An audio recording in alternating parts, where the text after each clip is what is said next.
What's up, Austin? What's up, everybody? Horn Nation. It's Aaron Hogan, Isiah Collier. It is the Easy Cast, our recap of the week and the big stories on B&E in the morning. Isiah, of course, produces the show. Had a birthday this week, Zay. Happy birthday. Oh, yeah. Big 3-0. Big 3-0 for Isiah Collier. So happy birthday to Zay. And it's Super Bowl weekend. Let's start with this, Zay. Should Monday become a national holiday? That's been a push. People want Monday off. Now, we would be here because we would be talking about the Super Bowl, but there's a recent survey that suggests most Americans would give up another holiday, a President's Day or Columbus Day, and swap it for the Monday after the Super Bowl. You in on that? Yes, absolutely. I know this year is a little bit different due to COVID, but normal years, absolutely. It's a huge party. People get a little bit too loose and whatnot. So, yeah, I'm for, taking Mondays off the Super Bowl. And I've always argued on the show that Roger Goodell, my letters to him have gone unlistened to, that they should just move the Super Bowl to Saturday night, and then we'd have Sunday off, and then come in on Monday fresh and ready to talk Super Bowl. But the NFL is big on Sunday. They want to own Sunday. They always own Sunday. But Super Bowl Saturday night, you got a week off anyhow. Just play the damn thing on Saturday night and let's be done with it. But either way, Super Bowl 55 is the story of the weekend, and it's a great game. Obviously, you've got so many storylines. The quarterbacks with the GOAT, the greatest of all time, Tom Brady, trying to win his 7th Super Bowl, playing in his 10th. First as a member of the Buccaneers.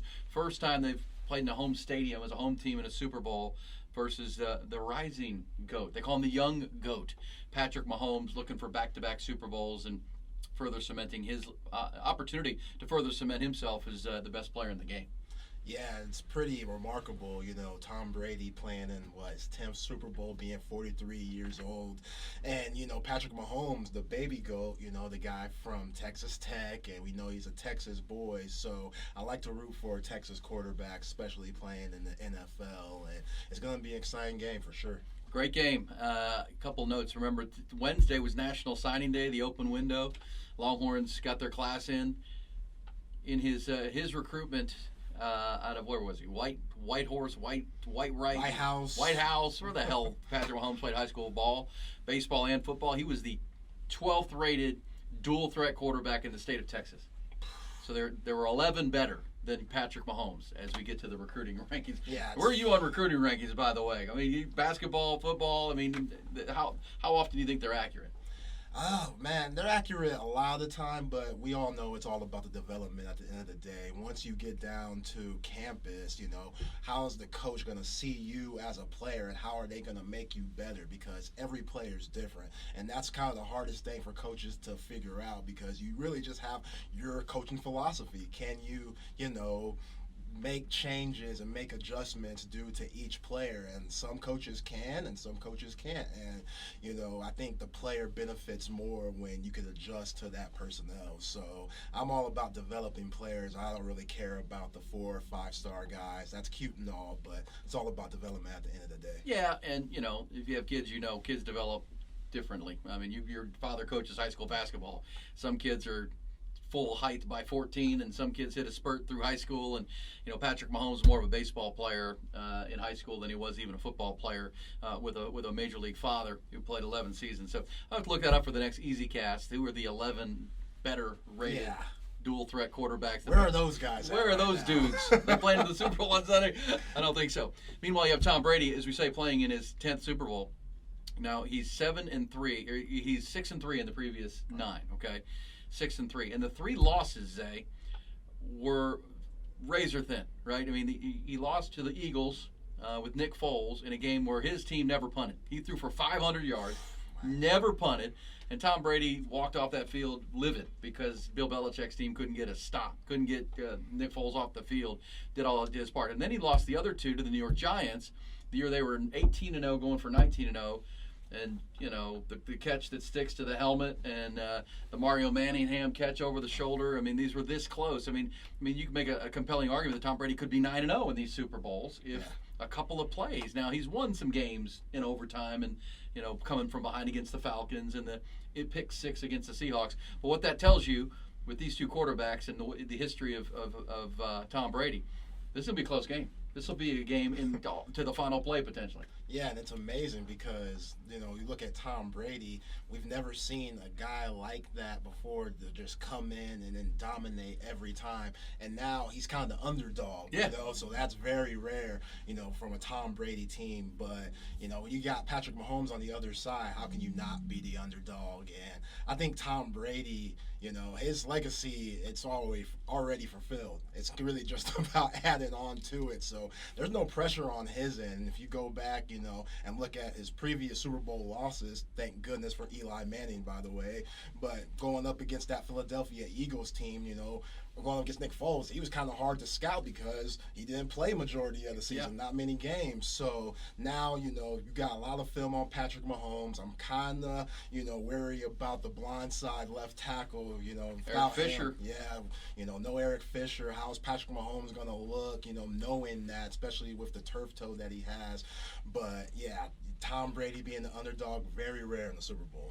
Yeah, 3 points is the number. I know Mattress Mac down in Houston, Gallery Furniture, he's bet $3.5 million on the 3.5 number. He bought that half a point to get the hook, which I kind of like that if you're going to be doing some wagering this weekend.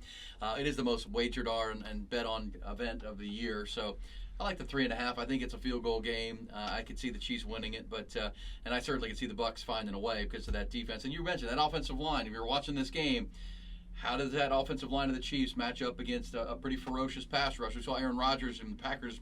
He got sacked 5 times, was under constant pressure, which limited that offense.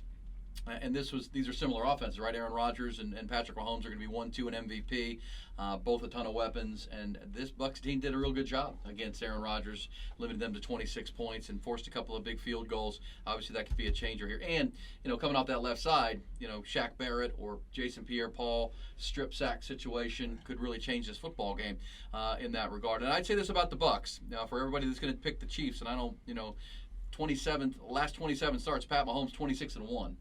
That's kind of stupid. The number of times, folks, that Pat Mahomes has lost a game by more than a score in his career, 0. Wow. Never has happened. He doesn't lose games, and if he loses them, it's an eye laugh. So this is going to be a close game. Everything tells you that. The Bucs, by the way, as the 5th seed in the NFC, looking to become just the 2nd NFL 5 seed to win the Super Bowl. The last one was the 07 Giants. Mr. Velcro head catch. That's the last time a 5 seed won the Super Bowl, and they beat Tom Brady. And then keep this in mind: the Bucs trying to become just the 5th team they've scored. Let me say this: their offense. They've scored at least 30 points in each of their last 6 games. The last time they lost a game was to the Chiefs, November 29th, 27-23 or 4. It was a 3-point game. They haven't lost since. They've won 7 straight, including their playoff games, and have scored 30 or more in 6 of those, 6 in a row.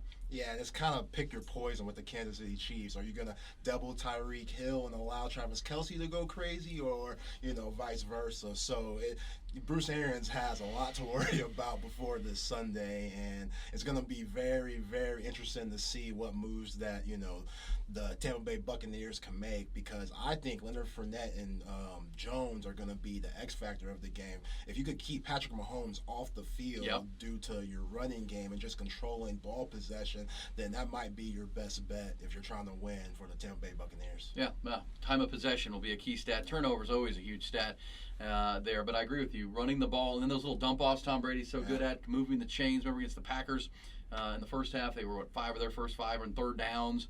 And extending drives are going to be big here. But point being, with Buccaneers averaging over 30 points or scoring over 30 points the last 5, they can get in a shootout with this team, I feel like, if they need to. And that's what's fun about this, right? Both teams and coaching staffs feel like whatever the style of game we get into, heck, the Chiefs won a low-scoring slugfest with the 49ers last year in the Super Bowl that went to the wire. But if you want to get in a shootout, they can do that too. This will be the 5th all-time matchup with Brady and Mahomes, 2-2. 2-2 so far in there, so this will break the tie. Who you picking, Zay?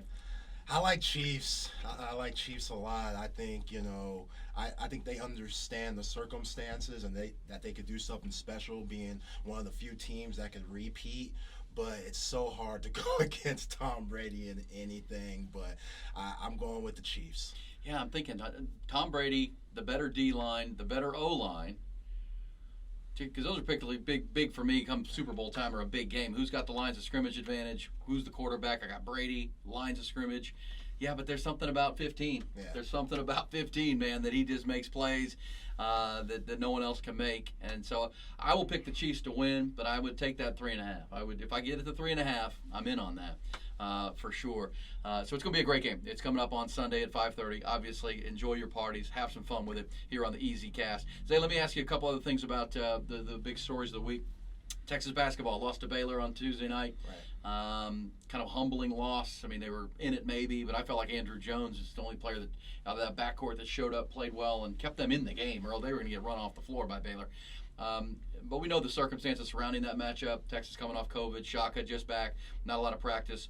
Well, now here we are going to Stillwater to play Oklahoma State, and don't look now, but the Longhorns have lost 3 of the last 4 games. Yeah. And they need to get this thing righted and get back on track. They've lost home games to Tech, Oklahoma, Baylor now. And all of a sudden, the gap between they and Baylor at the top's getting wider, and the teams behind them are getting closer in the Big 12, and the Longhorns need to kick it in gear now.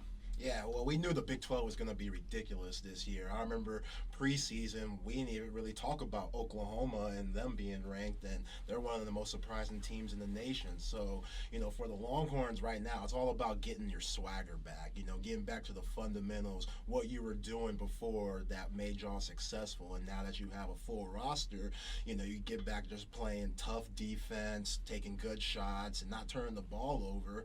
I think the Longhorns will be fine. And you got to really work on the free throw shooting. Free throws been hurting them. All the losses that they've had, you could go and look at the free throws and see that they've been atrocious on the free throw line. So they could get that corrected.